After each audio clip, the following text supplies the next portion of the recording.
on the separator side, which actually helps them to pass the nail gun. So the battery is safe because the separator it has some safety functionality, but it's not good. I'm Because reloading. and I'm let me going up tell there. this very even it remains questionable, but it's really So let's break this down a little bit.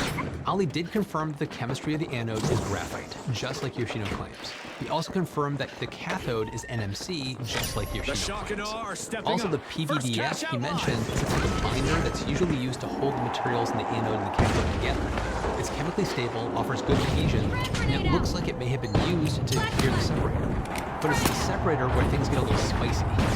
In my words, not Ali's. Now here's why I say that. As I mentioned earlier, Yoshino's IPC solid-state polymer approach is a valid path some companies are taking towards bringing some form of solid state to the market.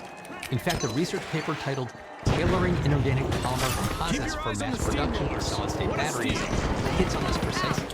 Now, I was told that one or more of these researchers on paper are involved in Yoshino's battery development, so this is the perfect place to look to figure this out. The paper hits on aluminum oxide and inorganic polymer composite electrolytes to enhance ionic conductivity. Now, specifically, aluminum oxide nanoparticles are cited as an effective way to suppress the crystallization of polymers by lowering its glass transition temperature. And technical jargon aside, it's basically helping to keep those lithium ions flowing and can have a significant boosting effect for polymer-based electrolytes. The paper also hints at the possible presence of liquid components to enhance ionic conductivity. Now, even though these are considered compromises rather than pure solid-state solutions, a lot of this points at what could be considered a semi-solid-state Cash battery. out heist. Now, Nice what Ali at Tech interception. Insights found on the separator was a ceramic coating that included aluminum oxide and some kind of carbon-based material, which could be PVDF. And during my time pulling this video together, Yoshino was also very forthcoming with me about what's inside the battery cells. The company provided me with its own SEM analysis and description of the different components that are used. It was at this point that I found out some of the specifics that Yoshino claimed to be using, which is an LATP solid electrolyte bonded to the cathode. target. Their EDS data appears to show the presence of titanium and phosphorus on an elemental map. The presence of aluminum, oxygen, and phosphorus from Tech Insights EDS data seems to help back that The claim up. steamrollers land the However, there first cash appeared to out. be a lack of titanium in the EDS spectrum, but more on that later. LATP is a ceramic-like material that allows lithium ions to move through it efficiently. This helps to improve the safety, stability, and performance of the battery cell. Now, this investigation was not without its speed bumps. I asked my friend Ryan, who's a PhD student at the University of Bath and has a great YouTube channel called Zeroth, which you have to check out. I asked him if he could break down a Yoshino battery cell for me. He ended up working with another PhD student and colleague at the university, Howard Richards, on the analysis.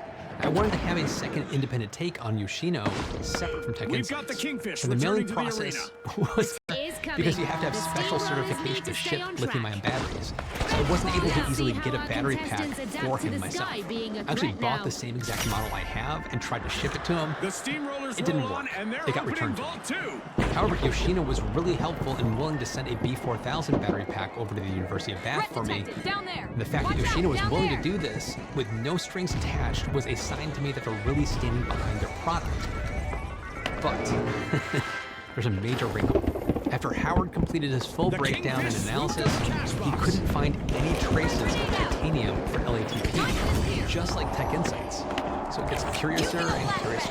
I've been doing some extra digging in the literature since Howard shared some of the results that he's recently got from the tests. And the one thing that I keep The stumbling Kingfish across is that in some of the Cash out in literature where they progress. have done LATP coated NTM factories, At the end of this game show such event. a tiny What trace a amount. spectacle. It may be like to the point it's not detectable.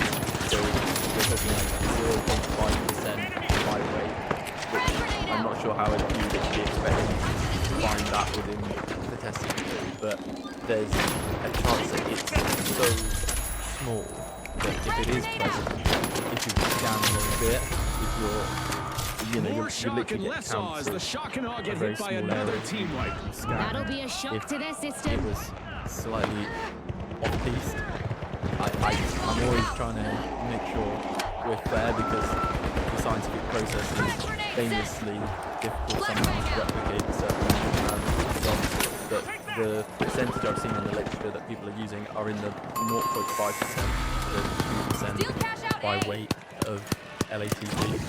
I guess I'd say that, yeah, I agree with Brian.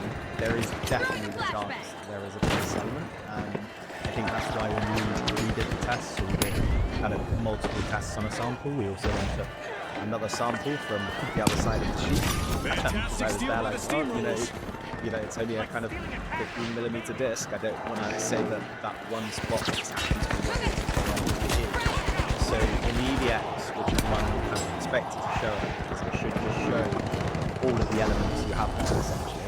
And it should just be correct. So this one, you've got this one, you've got this one. I think you may have seen the results as well, Matt. You get a printed map, and you can see where they are exactly.